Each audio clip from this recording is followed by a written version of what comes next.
एक असाधारण इंसान और एक महान इंसान में क्या फर्क होता है? जरा सोचिए, ये दो सवाल किसी भी बड़े लीडर की कहानी को समझने के लिए, उसकी परख करने के लिए बहुत जरूरी हैं। तो पहला सवाल ये है कि हम असाधारण किसे कहेंगे? क्या उस इंसान को जो सोने का चम्मच लेकर पैदा हुआ और आसानी से राजा बन गया? या फिर उसे जिसके लिए उस कुर्सी तक पहुंचना लगभग नामुमकिन था, लेकिन फिर भी वो हर मुश्किल को पार करके वहां तक पहुंचा? और दूसरा सवाल महानता को लेकर है। महान कौन है? वो जो ताकत का इस्तेमाल अपनी तिजोरियां भरने के लिए करे, या वो जो सबसे ऊंचे पद पर बैठकर भी एक आम इंसान की तरह बिल्कुल सादगी से अपनी जिंदगी गुजार दे? आज हम एक ऐसे ही शख्स की कहानी जानने वाले हैं जो इन दोनों सवालों का जीता जागता जवाब थे। एक ऐसा इंसान जो जमीन से उठकर आसमान तक पहुंचा और जब दुनिया छोड़ी तो वापस जमीन पर ही था। ये कहानी है जननायक कर्पूरी ठाकुर की। तो चलिए इस कहानी को बिल्कुल शुरुआत से शुरू करते हैं। देखते हैं कि कैसे गांव का एक साधारण सा लड़का समाज के खिलाफ एक बड़ी बगावत का चेहरा बन गया। कर्पूरी ठाकुर का जन्म हुआ था 24 जनवरी 1924 को बिहार के एक छोटे से गांव पितौंजिया में।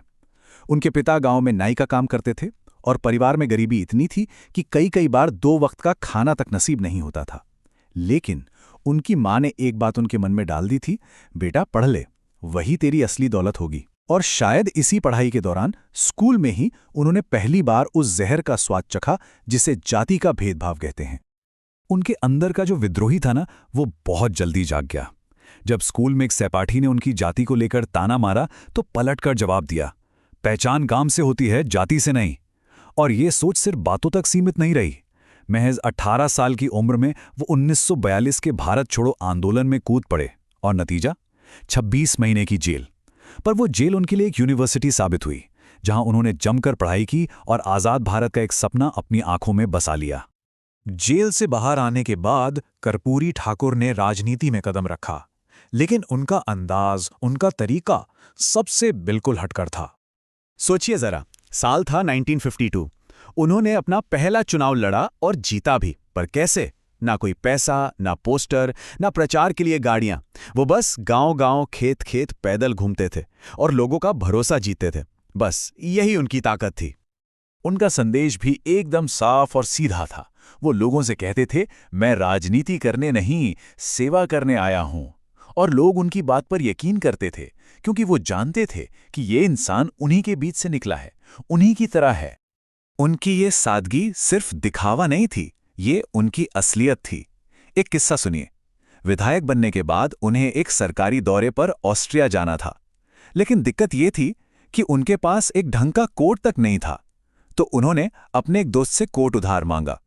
और फिर उसी दौरे पर युगोस्लाविया में वहां के सबसे बड़े नेता मार्शल टीटो की नजर उनके फटे हुए कोट पर पड़ गई। टीटो ने उन्हें तोहफे में एक नया कोट दिया। कर्पूरी ठाकुर ने उसे बिना किसी झिझक के मुस्कुराकर स्वीकार कर लिया। क्यों? क्योंकि उनके लिए गरीबी कोई शर्म की बात नहीं थी, वो उनकी पहचान का हिस्सा थी। इसके बाद वो वक्त आया जब कर्पूरी ठाकुर के हाथ में असली ताकत आई। पहले वो उप मुख्यमंत्री बने और फिर मुख्यमंत्री। और उन्होंने इस ताकत का इस्तेमाल उन लोगों के लिए किया जिनके पास कोई ताकत नहीं थी।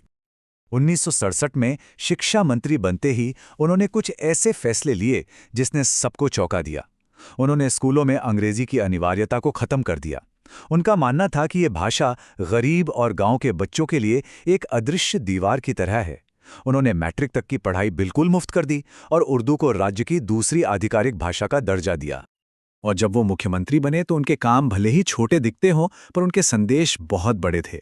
उन्होंने किसानों की उस जमीन पर टैक्स खत्म कर दिया जिस पर फसल नहीं उगती थी। सेक्रेटेरिएट के लिफ्ट पर एक बोर्ड लगा था सिर्फ अधिकारियों के लिए, उन्होंने वो बोर्ड हटवा दिया और लिफ्ट सबके लिए खुलवा दी। इतना ही नहीं, समाज में बराबरी का संदेश देने के लिए वो खुद अंतर्जातीय शादियों में पहुंच जाते थे। लेकिन कर्पूरी ठाकुर का सबसे बड़ा, सबसे साहसी और हां, सबसे विवादास्पद फैसला तो अभी आना बाकी था। एक ऐसा फैसला जिसने बिहार की राजनीति को हमेशा हमेशा के लिए बदल के रख दिया। इस फैसले की पूरी कहानी मुंगेरी लाल आयोग की रिपोर्ट से शुरू होती है। इस आयोग ने 1976 में अपनी रिपोर्ट सरकार को सौंपी। इसमें 128 पिछड़ी जातियों की पहचान की गई थी और ख़ास बात यह थी कि उनमें से भी 94 जातियों को अति पिछड़ा यानी मोस्ट बैकवर्ड बताया गया था। इसी रिपोर्ट को आधार बनाकर कर्पूरी ठाकुर ने एक नया आरक्षण फॉर्मूला लागू किया। इसमें कुल 26% आरक्षण की व्यवस्था थी, पर सबसे क्रांतिकारी बात यह थी कि इसमें सिर्फ ओबीसी और ईबीसी के लिए ही नहीं, बल्कि महिलाओं के लिए 3% और इतिहास में पहली बार सवर्ण जातियों के गरीबों के लिए भी 3% आरक्षण का इंतजाम किया गया था। और जैसे ही ये फैसला लागू हुआ, पूरे बिहार में मानो एक भूचाल आ गया।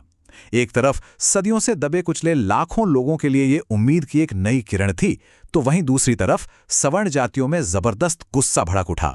सड़कें विरोध प्रदर्शनों से पट गईं।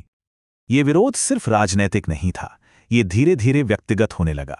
उनकी जाति को निशाना बनाकर उन पर भद्दे और अपमानजनक नारे लगाए गए। तो सवाल यह है कि इस फैसले की कर्पूरी ठाकुर को क्या कीमत चुकानी पड़ी और अपने पीछे वो क्या विरासत छोड़कर गए। इस जबरदस्त विरोध का नतीजा ये हुआ कि उन्हें मुख्यमंत्री की कुर्सी छोड़नी पड़ी। उनकी सरकार गिर गई, लेकिन उन्हें अपने फैसले पर कोई अफसोस नहीं था। और देखिए किस्मत का खेल, सालों बाद जब देश में मंडल कमीशन की सिफारिशें लागू हुईं, तो उसका आधार कहीं ना कहीं कर्पूरी ठाकुर का यही फॉर्मूला था। और जब 1988 में उनका निधन हुआ, तो पता है उनकी विरासत में क्या था? पटना में एक घर नहीं, गांव में जमीन बिल्कुल नहीं, बैंक में पैसा 1 रुपया नहीं। उनकी कुल जमा पूंजी थी उनके गांव की वही एक साधारण सी झोपड़ी। वो सिर्फ एक ईमानदार नेता नहीं थे, वो एक सिद्धांत वाले पिता भी थे। अपने बेटे को जो चिट्ठियां लिखते थे, उनमें अक्सर बस 3 ही लाइनें होती थीं। मेरे पद से कभी प्रभावित मत होना, कभी लालच में मत पड़ना, तुम्हारी एक भी गलती से मेरी बदनामी होगी।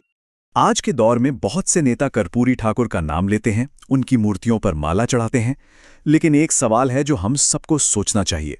क्या आज के नेता उनके त्याग, उनकी सादगी और उनकी अटूट ईमानदारी के रास्ते पर चलने की हिम्मत भी कर सकते हैं?